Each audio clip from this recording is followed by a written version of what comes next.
Bienvenue chez Even Audio, la plateforme dédiée à votre épanouissement sur les plans spirituels, émotionnels et physiques. Si vous appréciez notre contenu, n'hésitez pas à nous laisser un like, un commentaire, à partager et à vous abonner en activant la cloche de notification pour recevoir toutes nos nouveautés. Ensemble, faisons avancer le royaume des cieux. Dans cet extrait, nous vous proposons la version audio du livre de l'apôtre Mahesh Chavda sur la puissance cachée du parler en langue. Nous vous souhaitons une bonne écoute et que Dieu vous bénisse. Ce livre contient une clé étonnante qui vous aidera. J'ai découvert des trésors de guérison, de victoire et de restauration que vous pensiez peut-être inaccessibles. Je me souviens très bien du terrible nuage de ténèbres et de dépression qui s'est abattu sur moi il y a de nombreuses années. Des pensées suicidaires ont surgi comme un puissant raz de marée. Dans cette obscurité profonde, une lumière surnaturelle a soudainement percé et m'a élevé dans un royaume de grâce et de triomphe étonnant. Une nouvelle chanson est entrée dans ma vie, et sa mélodie et de nombreuses variantes de cette mélodie ont touché des centaines de milliers de personnes à travers le monde. Je sais sans l'ombre d'un doute que si vous avez connu les nuages sombres de la défaite et de la dépression, les vérités contenues dans ce livre vous aideront à faire entendre un chant de joie et la voix du triomphe dans votre vie. Quel chant chantez-vous aujourd'hui ? Votre pas est-il lourd ? Si vous vous connectez aux vérités de ce volume, vous commencerez à chanter un nouveau chant et connaîtrez la promesse du Seigneur. Il vous donnera la parure au lieu de la cendre, l'huile de joie au lieu du deuil, le vêtement de louange au lieu d'un esprit abattu. Ésaïe 61, 3b. Il y a un cadeau qui vous attend et que vous devez simplement déballer. L'amour merveilleux de Dieu a fait en sorte que vous receviez ce cadeau. Il est réservé juste pour vous. Ce livre est une invitation à recevoir votre cadeau. Il ne vous quittera jamais. Il vous fera passer d'un royaume de joie à un autre. Je le sais, j'en ai fait l'expérience personnellement. Vous aussi, vous le pouvez. Chapitre 1 : La langue de la gloire. Je crois au pouvoir du parler en langue, je crois parce que j'ai été témoin de sa puissance dans ma propre expérience ainsi que dans celle des autres. Un soir, très tard, j'ai commencé à prier en langue et j'ai prié avec acharnement pendant près de 3 heures. Bien que je ne sache pas pourquoi je priais, j'ai senti que je priais jusqu'à la victoire pour quelque chose de très important. Je n'avais pas peur ou n'étais pas particulièrement en détresse, j'étais simplement très déterminé à prier fidèlement avec le Seigneur jusqu'à ce qu'il me libère. Une fois le fardeau levé, je me suis levé et j'ai quitté mon bureau pour aller me coucher. En descendant le couloir, j'ai remarqué que la lumière était toujours allumée dans la chambre de ma fille Anna, où elle étudiait pour ses examens de fin de semestre. J'ai passé la tête à l'intérieur pour lui dire bonne nuit et j'ai eu envie de demander à Anna de ne pas prendre ma voiture pour aller à l'école ce jour-là. « Prends la Jeep de ta mère », ai-je insisté. Anna conduisait habituellement ma voiture pour aller en cours le matin. Je ne connaissais aucune raison à ma demande, si ce n'est l'impression profonde et distincte que je ressentais. J'ai appris il y a longtemps à prêter attention à ces incitations du Saint-Esprit. Après avoir répété ma demande à plusieurs reprises, Anna a finalement levé les yeux au ciel et m'a dit « D'accord, papa, je te le promets ». Quelques heures plus tard, Anna se rendait à son cours. Ce matin-là, elle avait décidé de prendre un itinéraire qu'elle n'avait pas prévu. Une pluie matinale avait rendu la chaussée glissante.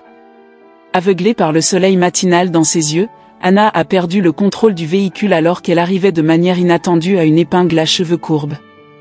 La Jeep a dérapé hors de la route et a percuté de plein fouet dans un arbre à environ 35 000 par heure, coinçant Anna à l'intérieur. Le véhicule a été détruit.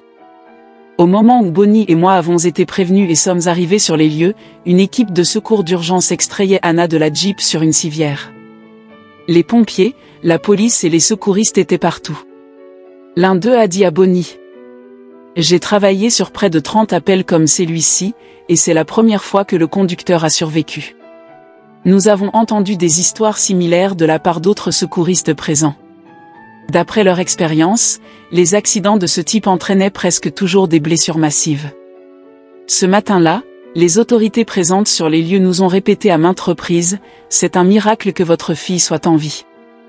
Après le départ de l'ambulance pour l'hôpital, l'un des policiers présents ont de nouveau pointé du doigt la Jeep démolie, ses airbags lui ont sauvé la vie, a-t-il déclaré. Bonnie et moi savions aussi que Dieu et ses anges étaient en mission. La voiture, celle qu'Anna conduisait habituellement pour aller en classe, n'était pas équipée avec des airbags. Si elle avait conduit ma voiture ce matin-là, le résultat aurait pu être complètement différent. En fait, Anna a subi de graves fractures aux 2 jambes, mais s'est complètement rétablie sans séquelles permanentes de ses blessures.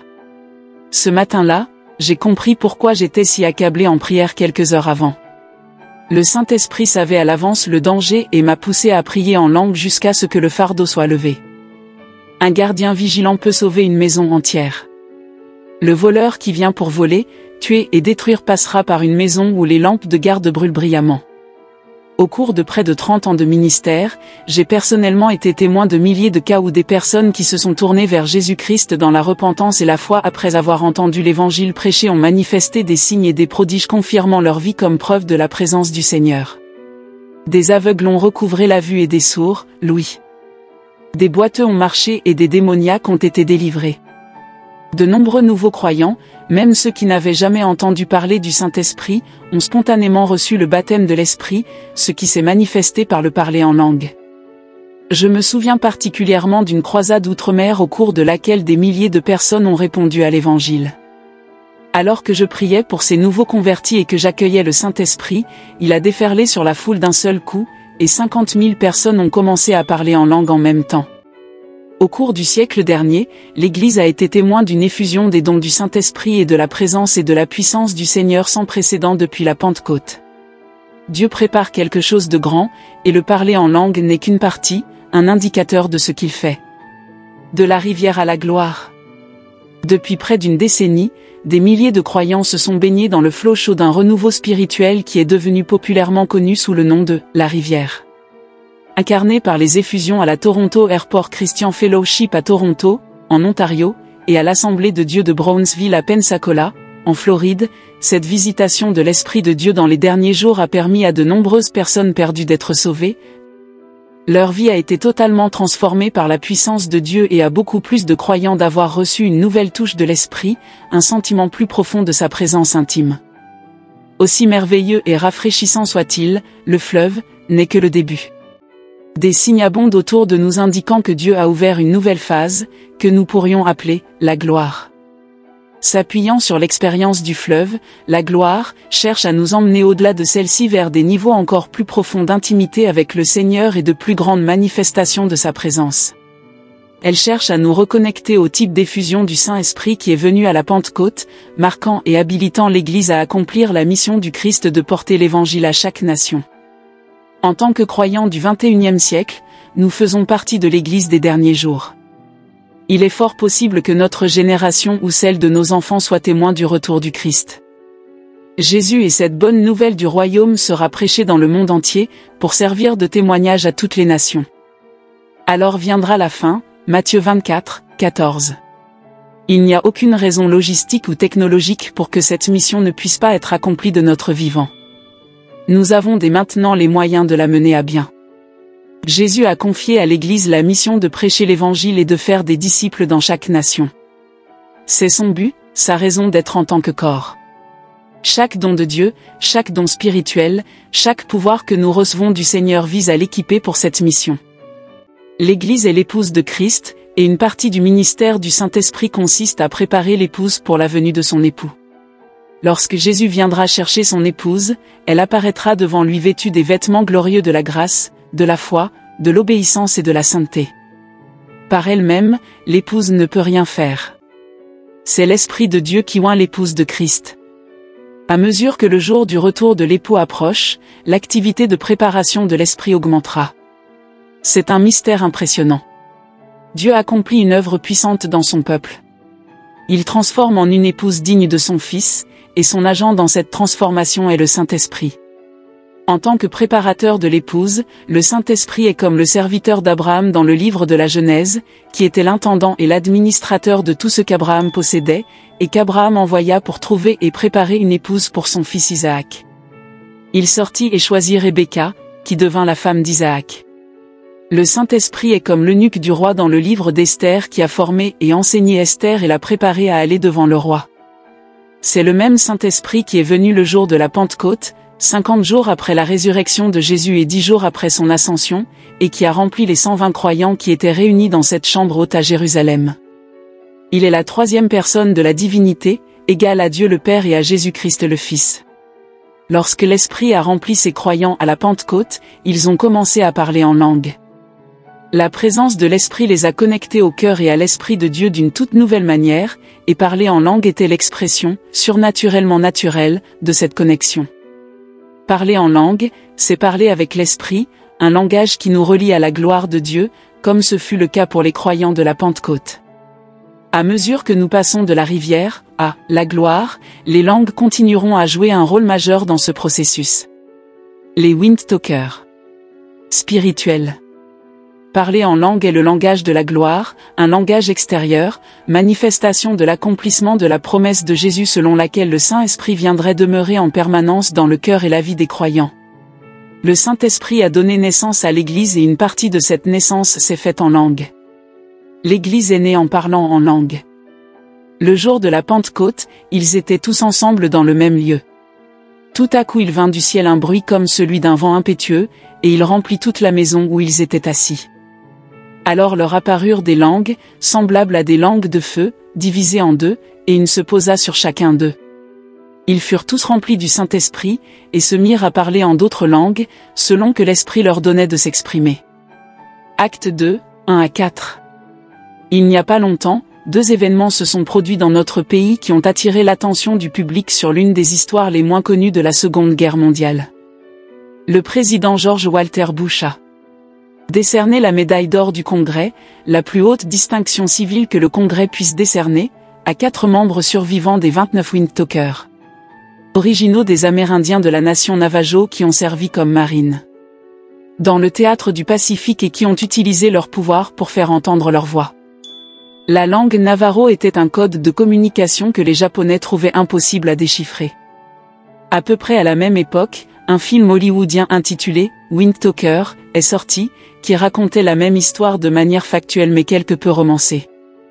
Le terme « Windtalker » fait référence à la façon de parler des Navajos, qui consiste à parler dans le vent. Un code Talker Navajo était affecté à chaque division des marines pour assurer une communication sécurisée entre elles, sans interception par les Japonais. Dans ce qui ressemblait sans doute à du charabia pour l'ennemi qui écoutait aux portes, ces Windtalkers utilisaient leur langage unique pour coordonner les plans de bataille et la stratégie, demander des tirs d'artillerie et donner des rapports d'étape. On leur attribue une contribution significative aux victoires américaines à Guadalcanal, Iwo Jima et d'autres grandes batailles sur les îles du Pacifique. Cette histoire des Navajos qui parlaient du vent m'a rappelé un lien avec ces croyants d'autrefois qui parlaient dans le vent, de la Pentecôte. Le mot grec pneuma, souvent traduit par esprit, signifie également souffle ou vent. Les 120 croyants réunis dans cette chambre haute ont entendu un bruit venant du ciel, comme celui d'un vent impétueux, et ils ont commencé à parler en d'autres langues. Ces croyants nouvellement remplis de l'esprit étaient des parleurs du vent, spirituels. Ils parlaient dans une nouvelle langue qui était comme un souffle du ciel. Tout comme les Japonais ne pouvaient pas pénétrer le code des Navajos, le diable ne peut pas non plus percer le langage de l'esprit. Parler en langue est une communication céleste, un langage qui nous relie à la gloire de Dieu. Cela nous met en harmonie avec son cœur et son esprit. Tout comme les Navajos seuls pouvaient se comprendre dans leur langue unique, les spirituels ont également une communication avec le Seigneur, un langage ou un code spécial qui ne peut être intercepté, compris ou subverti par l'ennemi. Parler en langue est le langage du royaume des cieux. Le problème est que nous l'avons spiritualisé et religieux à un tel point de controverse qu'il est facile de perdre de vue sa véritable nature et son but qui est de nous connecter à la gloire du Seigneur. Le pouvoir spirituel sert à témoigner de Jésus. La dernière chose que Jésus-Christ a dit à ses disciples avant de partir était « Mais vous recevrez une puissance, le Saint-Esprit survenant sur vous, et vous serez mes témoins à Jérusalem, dans toute la Judée, dans la Samarie, et jusqu'aux extrémités de la terre. » Acte 1, 8. Les paroles de Jésus contiennent 2 impératifs pour ses disciples, vous recevrez une puissance, et vous serez mes témoins. Ces 2 vous vont de pair, l'un n'a aucun sens sans l'autre. Un témoin de Jésus qui n'a pas de puissance spirituelle n'accomplit rien, et une puissance spirituelle qui ne témoigne pas de Jésus n'a aucun but. Chaque don spirituel et autres dons de l'esprit, y compris le parler en langue, sont accordés aux croyants dans le but ultime de nous équiper et de nous permettre de témoigner, individuellement et collectivement, de l'œuvre salvatrice de Jésus-Christ par sa mort sur la croix et sa résurrection corporelle. Chaque fois que nous commençons à nous concentrer sur les dons spirituels pour eux-mêmes, qu'il s'agisse des langues ou de quoi que ce soit d'autre, nous nous dirigeons vers des ennuis. En tant que chrétiens, nous courons toujours le risque de tomber dans l'un ou l'autre des deux extrêmes, tous deux également. Accorder trop peu d'importance aux dons et à la présence du Saint-Esprit nous prive de puissance, tandis que lui en accorder trop nous prive de vision et de direction, car cela détourne nos yeux de Jésus. Avant de retourner au ciel, Jésus a confié à ses disciples une mission claire et précise. Allez donc, faites de toutes les nations des disciples, les baptisant au nom du Père, du Fils et du Saint-Esprit, et enseignez-leur à observer tout ce que je vous ai prescrit. Et voici, je suis avec vous tous les jours, jusqu'à la fin du monde. Matthieu 28, 19 à 20. Notre mission est de faire des disciples dans chaque nation et de leur apprendre à obéir à Jésus. Pour nous permettre d'exécuter son commandement, Jésus a promis d'être toujours présent avec nous, et sa présence apporte toujours sa puissance. La présence de Jésus avec nous nous permet de proclamer l'Évangile avec puissance et de voir des vies transformées par son esprit. Marc rapporte la même commission sous une forme légèrement différente, mais les implications sont les mêmes. Et il leur dit, allez dans le monde entier, et prêchez la bonne nouvelle à toute la création. Celui qui croira et qui sera baptisé sera sauvé, mais celui qui ne croira pas sera condamné. Voici les miracles qui accompagneront ceux qui auront cru, en mon nom, ils chasseront les démons, ils parleront de nouvelles langues, ils saisiront des serpents, s'ils boivent quelque chose de mortel, cela ne leur fera aucun mal, ils imposeront les mains aux malades, et les malades seront guéris. Marc 16, 15 à 18. Les deux formes de mission de Jésus soulignent la prééminence du témoignage, de la prédication de l'Évangile et de la formation de disciples, et toutes deux promettent la présence du Seigneur vivant auprès de son peuple. Alors que Matthieu met l'accent sur le fait de la présence de Jésus, « Je serai toujours avec vous », Marc met l'accent sur la preuve de sa présence, « Et voici les signes qui accompagneront ceux qui auront cru ». Luc conclut également son évangile par des paroles de mission de Jésus. Comme Matthieu et Marc, il se concentre sur la proclamation de l'Évangile dans le monde entier et sur la présence dynamisante du Seigneur qui la rend possible, puis il leur dit, « Ainsi est-il écrit.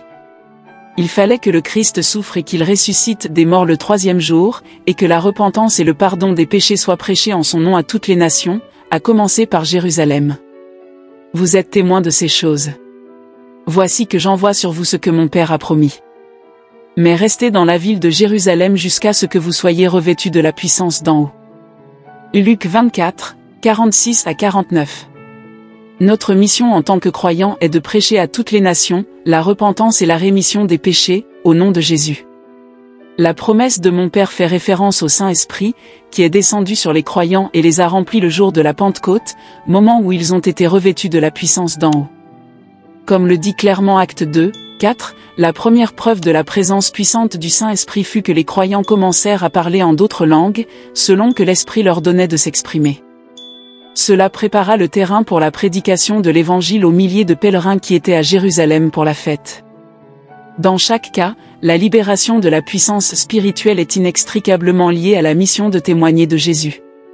En même temps, parler en langue est clairement lié à la libération d'une puissance spirituelle en tant que manifestation extérieure initiale de cette puissance.